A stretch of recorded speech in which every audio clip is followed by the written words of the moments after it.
320 000. Je descends. VR47. Bon, comment est le bateau? Ah, pas mal. Il est sympa. Il a un petit côté un petit peu vieillot au niveau des vernis. On voit que les vernis sont un petit peu patinés. Bon, je regarde le carré. Carré, ouais, carré classique pour un DLR34. Ici, j'ai un double évier. Bon, je m'aperçois que le Formica, disons, a servi. Hein, le Formica a servi. Il y a des petits endroits, ça éventuellement ça peut se refaire. Ensuite, le contre-moule de gel-coat semble bien. Non, il est bien, il a une bonne brillance. Maintenant, il faut regarder impérativement les planchers, les fonds. Visuel boulon de quille bien. Je continue. Ici également. Je regarde les boulons de quille. Bien regarder si le gel-coat des fonds est d'origine. Ça nous donne une indication de savoir si le bateau éventuellement a eu des talonné, a eu des avaries, si le bateau a été déquillé, si le bateau a été réparé. Là, a priori, le gel-coat est encore un petit peu terne. Non, il est d'origine. Donc ça prouve que ce bateau, à première vue, n'a pas eu d'avarie, de coque du moins. Ce qui n'est pas très gênant parce qu'un bateau peut avoir des avaries de coque. S'il est bien réparé par un chantier, ce n'est pas un problème du tout. Les fonds sont secs et propres, ça c'est important, et n'ont jamais été restaurés. L'emplacement des passe-coques de lock et sondeur sont bien, rien à dire. Rien à dire. Ensuite, ici je regarde. Pareil, j'ai toujours un accès au fond. Très important. Les raidisseurs sont là. Non, non, on sent que c'est un bateau qui a dû avoir une vie paisible.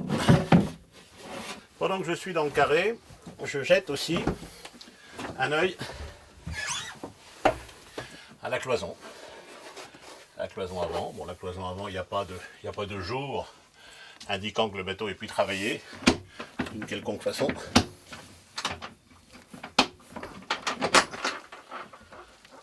C'est important de voir si là il n'y a pas de souci. Non, non, c'est bien. Les équipets, accès aux cadennes, très important. Voilà. Voilà, les cadennes. C'est propre, il n'y a pas de traces d'eau, il n'y a pas de traces de rouille. Voilà, ça c'est un point positif. Alors ensuite, le point très important, que je continue, après les fonds, c'est l'état des vannes. L'état des vannes, ici j'ai une vanne d'évacuation qui est là. Alors première chose à faire, voir si la vanne fonctionne. La vanne fonctionne bien, elle ferme bien, et le raccord est récent. Donc c'est un bateau, ça confirme bien que le bateau est entretenu. Le raccord est récent. Les toilettes, toujours contrôle des vannes.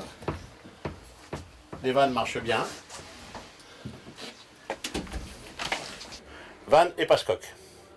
Bon là les passe-coques, a priori ils sont bons. Hein. La durée de vie d'un passe-coque c'est une dizaine d'années. En général on conseille fortement 10-12 ans de changer les passe-coques et de remplacer les vannes. Ça ne coûte pas très cher et c'est une double sécurité. Donc pour moi, au niveau intérieur, les vernis sont corrects. Le bateau a son âge. On sent que c'est un bateau qui a un peu patiné. La sellerie par contre est très propre. Ça c'est très important. La sellerie est très propre et sèche. Ça c'est un point très positif. Le moteur. C'est un moteur de 18 chevaux.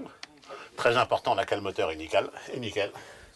Parce qu'au moins un bateau comme ça, on dit que le bateau est entretenu.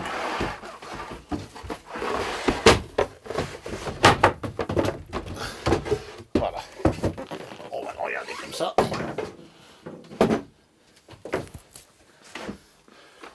Voilà. L'intérêt d'avoir une petite lampe, ça permet de bien regarder s'il y a un point. Bon, le moteur est propre, hein, le moteur c'est sa peinture d'origine. C'est sa peinture d'origine. Les courroies sont récentes. Manifestement, ici, il y a une poulie qui a été remplacée.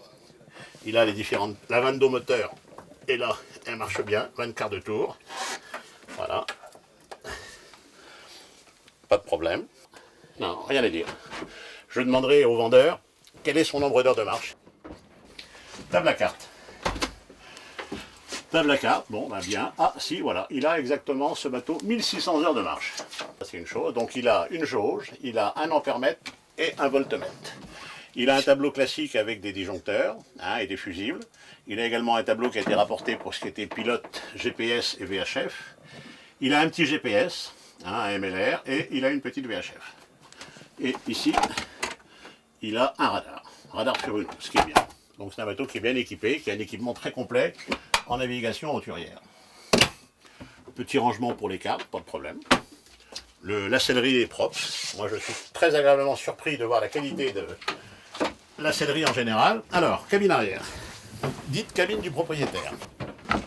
Oui, rien à dire, bah, le bateau est sec. Le bateau est sec, ça semble très correct.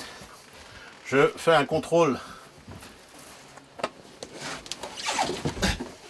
Il faut toujours faire un contrôle du presse-étoupe. Le presse-étoupe, c'est un joint tournant de type RSEM. Ce genre de joint est parfait.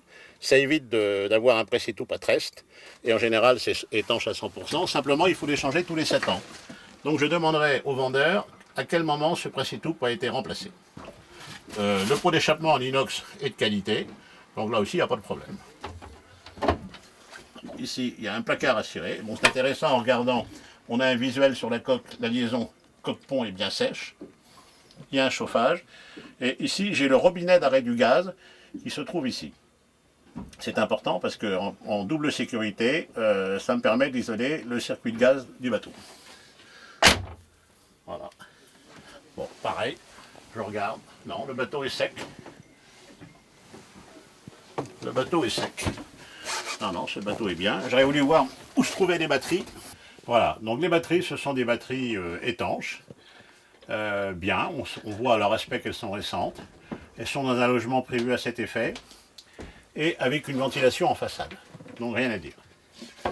Et elles sont également sanglées. Très important de voir des batteries sanglées.